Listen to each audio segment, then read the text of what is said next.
Akala ng mga tao namatay na ako, kaya tuwa-tuwa sila. Lang dito sa J. Salinga, corner Ipat pa rin.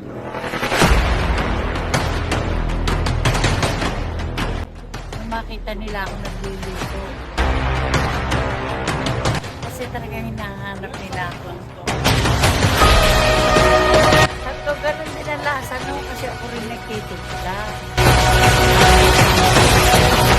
Anak ko lang ang nagluluto.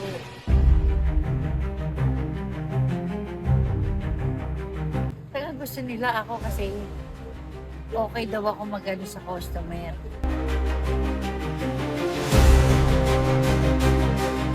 Pag sinabi na, tita, padagdag na nyo, ay dadagdagan.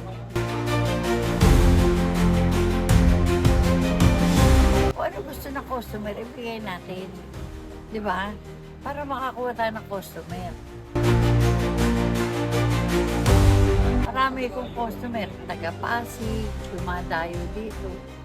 Nung dumayo dito, taga Tracy Martires. Galing sila sa Ilaya. Natira sa Ilaya, tapos napadaan daw dyan. Bumili dito.